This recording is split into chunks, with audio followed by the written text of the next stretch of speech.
Pada tanggal 16 September 2023, tanpa peringatan, bumi mulai berdengung. Getaran rendah yang aneh bergaung menembus kerak bumi. Hal ini memicu alarm seismik di seluruh dunia.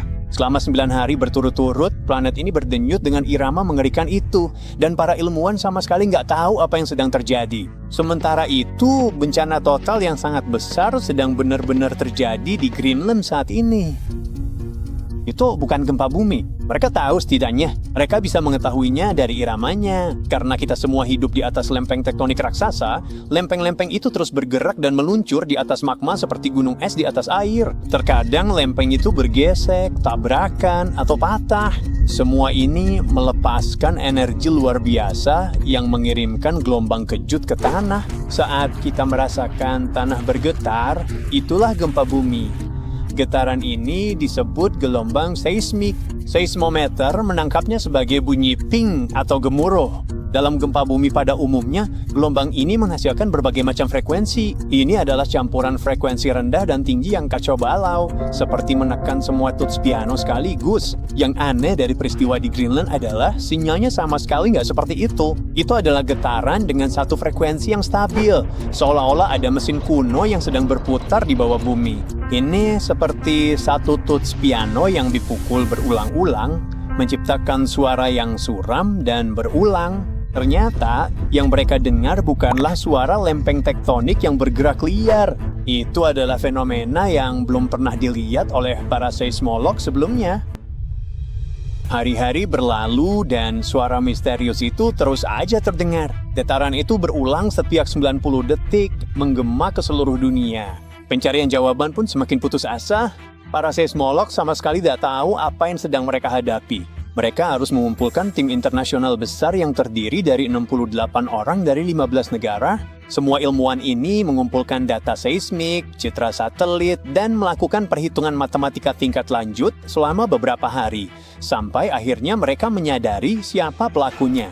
Air. Semua ini terjadi di sebuah wilayah terpencil dan tandus di Greenland Timur. Tempat ini penuh dengan fjord, yaitu teluk sempit yang menjorok ke laut di antara tebing-tebing tinggi, semacam lembah dalam yang dipenuhi air dan dikelilingi sisi-sisi batuan yang menjulang. Di daerah ini, yang dikelilingi puncak-puncak bergerigi dan perairan es, udaranya begitu tenang, lanskapnya seolah-olah membeku dalam waktu.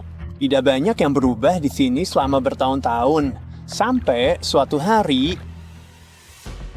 sebuah longsor kolosal terjadi di Fjord Dixon. Salah satu lereng gunung curam yang menjulang di atas fjord setinggi hampir 4.000 kaki runtuh dalam longsor besar. Bayangkan, sebongkah besar gunung ini runtuh dan menghantam fjord di bawahnya. Ini menyebabkan banjir batu dan es menghantam air dengan dahsyat. Dampaknya benar-benar seperti kiamat. 882 juta kaki kubik puing-puing. Itu cukup banyak es dan batu untuk mengisi 10.000 kolam renang ukuran Olimpiade atau 10 piramida agung Giza, dan semua mimpi buruk ini dilemparkan ke air dengan kekuatan sedemikian rupa hingga memicu tsunami setinggi sekitar 360 kaki, lebih tinggi dari patung Liberty ke udara.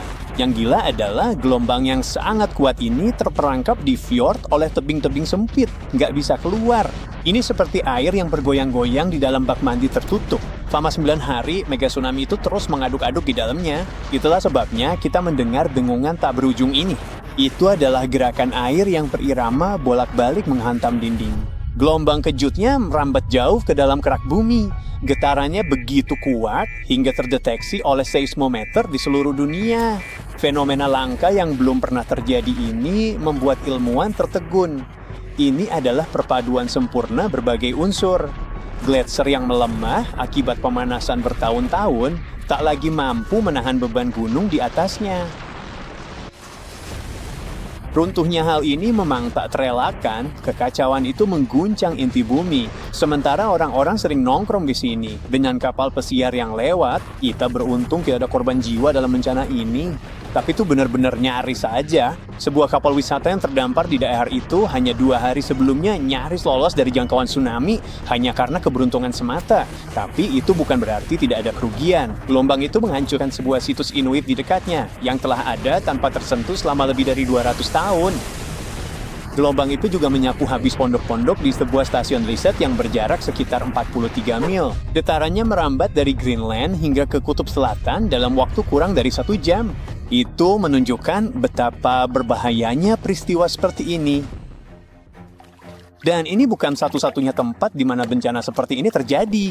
Di komunitas indah Rancho Palos Verdes, California, tanah bergerak begitu cepat hingga merobek-robek rumah-rumah. Tanah di sana memang selalu agak tidak stabil. Daerah itu punya geologi yang unik. Area ini berdiri di atas tanah liat lunak dan jalur patahan geologi sehingga rawan longsor. Tanahnya pun mudah mengalami pergeseran alami yang lambat selama bertahun-tahun meski tanpa cuaca ekstrim. Kondisi ini sudah berlangsung puluhan tahun, tapi biasanya lambat dan terkendali, sekitar 1 kaki per tahun. Bayangkan pohon tempatmu bermain dulu, kini bergeser 20 kaki ke kiri saat kamu dewasa. Selama puluhan tahun, para penduduk menyesuaikan diri. Mereka membangun rumah di atas balok-balok yang bisa disesuaikan. Ini membantu rumah-rumah bergerak mengikuti tanah, dan strategi itu berjalan baik sampai sekarang. Belakangan ini, situasinya jadi jauh lebih buruk di komunitas ini. Sekarang, tanahnya bisa bergeser 1 kaki hanya dalam waktu seminggu. Itu sama aja seperti pohon yang sama bergeser hampir 960 kaki sejak kamu masih kecil. 2 tahun terakhir juga membawa hujan deras dan cuaca makin memburuk. Ini membuat kandungan air di tanah meningkat. Tanah pun jadi lebih berat dan makin rentan bergerak dengan cepat. Sekarang, tempat pelarian tepi laut yang dulunya indah ini berubah jadi zona bencana. Retakan-retakan muncul di lemari, kebun, dan jalan, makin membesar setiap harinya. Jalanan yang dulunya mulus sekarang jadi bergelombang dan berkelok, seperti wahana taman hiburan yang gila. Rumah-rumah yang dulu kokoh, kini tercabut dari pondasinya. Beberapa bahkan terbelah 2. Salah satu rumah bahkan pintu depannya berada 8 kaki di atas tanah. Seluruh lingkungan pun jadi kacau balau. Perusahaan utilitas terpaksa mematikan gas dan listrik tanpa batas waktu untuk mencegah bencana yang mungkin terjadi. Dampak terparah ada di pesisir Portugis Bend, di mana penduduk hidup di ujung jurang. Dulu, kawasan ini berpemandangan laut indah dan berangin sejuk, dengan kuda dan merak berkeliaran di jalan rindang. Tapi sekarang rasanya seperti pasca gempa, tapi tanahnya terus bergerak. Bagi banyak orang, tempat ini surga, andai tanahnya tak lagi bergeser. Jadi warga setempat tidak menyerah. Ada yang pergi, tapi banyak yang tetap bertahan dan berjuang meski hancur. Mereka harus keluar ratusan ribu dolar demi selamatkan properti. Warga pasang generator agar lampu menyala, serta bangun sistem pompa untuk keringkan air tanah penyebab longsor. Ada yang bilang satu-satunya cara bertahan adalah lepas dari jaringan umum, pasang power wall untuk simpang energi, dan sejenisnya.